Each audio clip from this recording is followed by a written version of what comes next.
चारों तरफ देवी देवता घबराने लगे, भयंकर गर्जना लगी होने।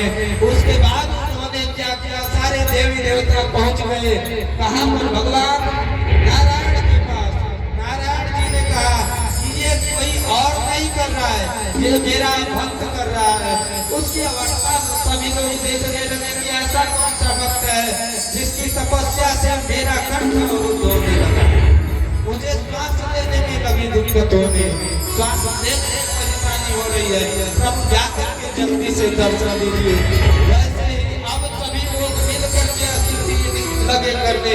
शांताकारं भुजगशयनं पद्मनाभं सुरेशं विश्वाधारं गगनसदृशं मेघवर्णं शुभांगं।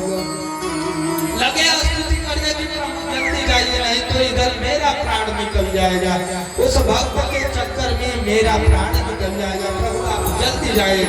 अब छोटा सा बालक इतना कठिन तपस्या कर रहा है, जाकर के भगवान चतुर्भुज रूप लेकर के और भगवान दर्शन देते हैं। जैसे ही दर्शन दिए और उस एक शंख दिए और शंख का जैसे ही स्पर्श कराते हैं कपोल पर, वैसे ही सारे वेद मंत्रों का स्तुति होने लगा। सारे वेद मंत्र स्मरण हो गए, श्रुतियां स्मरण हो गई, वेद वेदांतों का ज्ञान हो गया। लगे स्तुति करके, स्तुति करना जैसे ही प्रारंभ किए, अब उनके अंदर सिर्फ इतना ही शक्ति बचा है कि उनके नेत्रों से सिर्फ जलधारा, प्रेमास्त्र जलधारा बहना प्रारंभ हो गई। जो मोहन को मन में बसाए हुए हैं, वो सफल मुक्त जीवन को पाए हुए हैं।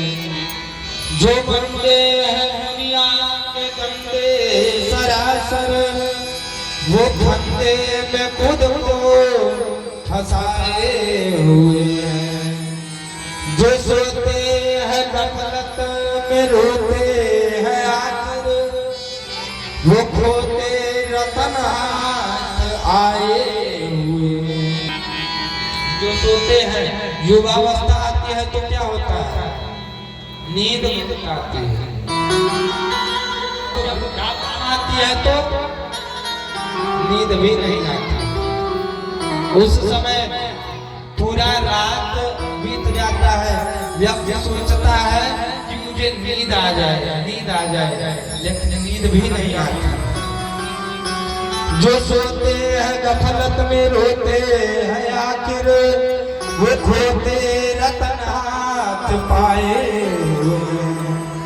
पकड़ पाया जो प्रभु के दामन को जिसने, वही है मगन सब सताए। है सत्य जहाँ भगवान वही है, प्रेम जहाँ भगवान वही हो जाता। दया के पात्र जब जब तो मिलते हैं दया जहाँ वही, तो मिलते हैं करुणा की धार। जब आपदा चली आती है तो ढूंढने की आवश्यकता नहीं पड़ती। इधर ध्रुव जी को बोले, ध्रुव जी इस समय आप जाकर के अपने राज्य में अपने पिता की गद्दी को संभालिएगा। कुछ उन्होंने कहा कि प्रभु आप मिल गए तो मुझे क्या चाहिए। प्रभु चार मिलाने को भगवान की भक्ति करते हैं। प्रभु आप मिल गए तो मुझे क्या चाहिए।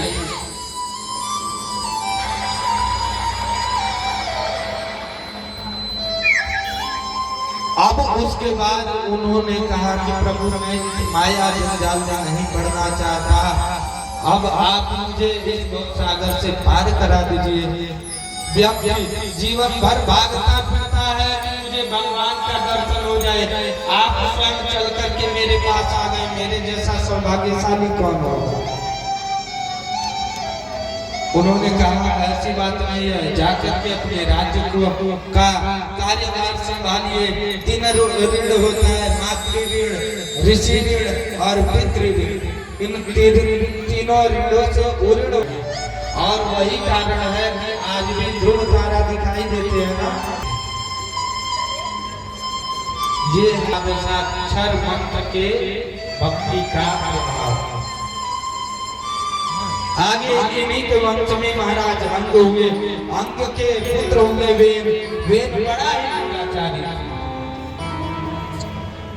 अपने पुत्र को देख करके ऐसा प्रवृत्ति देख करके काम को छोड़ दिया। उस राजभवन को छोड़ करके चले गए इधर उधर, मंत्रियों ने ढूंढा लेकिन कहीं पर नहीं पाया। जब कहीं नहीं पाए तो ये हुआ कि अब मजबूरी बस राजकुमार तो वे मान नहीं करता। संत बार बार समझाते कि देखो ये कर रहे हो ये अच्छी बात नहीं है, ये एक राजा का कर्तव्य नहीं है। लेकिन वो नहीं माना। अब क्रोधित होकर के ऋषियों ने जला करके भस्म कर दिया। वेद जैसे ही भस्म हुआ उसके बाद दाहिनी भुजा के मंथन करने से निषाद यानी कि एक व्यक्ति निकला जिनको उपाधि दे दी गई निषाद। उसके बाद पुनः दाहिनी भुजा का मंथन किया गया तो एक स्त्री और अब धीरे धीरे समय व्यतीत हुआ। उन्होंने कार्यभार सारे राज्य का कार्यभार संभालना प्रारंभ कर दिया। सारे राज्य का कार्यभार संभालना प्रारंभ कर दिया। किसानों से मिलना, गरीबों से मिलना, दीनदुखियों से मिलना।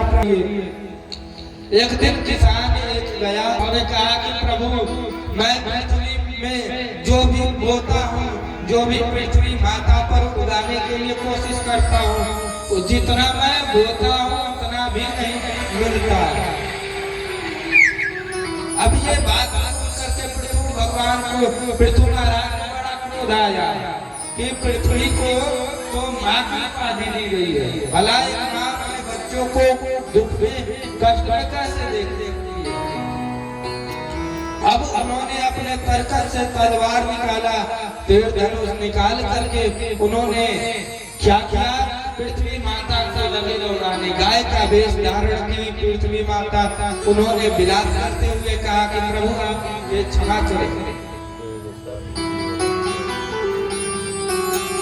उन्होंने पृथ्वी महाराज ने कहा कि आपको माँ की उपाधि दी गई है और आप अपने बच्चों के साथ ऐसे कैसे कर सकती हैं। उन्होंने कहा कि मैं गाय का रूप धारण की हूँ, इस समय जो भी दोहन करना चाहे वह दोहन कर सकते हैं। सबने अक्षय पात्र लेकर के आया और जिसको जिस चीज की आवश्यकता थी उसने उसका दोहन किया। पृथु जी के 5 पुत्र हुए, विजिताश्व, हरिहंस, धूम्रकेश, वृक और तरुण। विजिताश्व धीराजासि पृथु पुत्र पृथुत्रवा। पृथु महाराज के जो बड़े पुत्र थे विजिताश्व, अब उसके बाद में उनके 4 पुत्र हुए, हरिहंस, वृक, धूम्रकेश और तरुण। विजिताश्व इंद्र के से अंतर्ध्यान गति सीखने के बाद में दूसरा नाम उनका पड़ा अंतर्ध्यान। इस प्रकार से इन्हीं के वंश में आगे चल करके प्राचीन वरही हुए। शंकर जी उस तपस्या से प्रसन्न होकर के रुद्रास्तुति उन्होंने किया। रुद्रास्तुति जैसे ही किए वैसे ही महादेव प्रसन्न हो गए और प्राचीन वरही को तपस्या से प्रसन्न होकर के दर्शन दिए।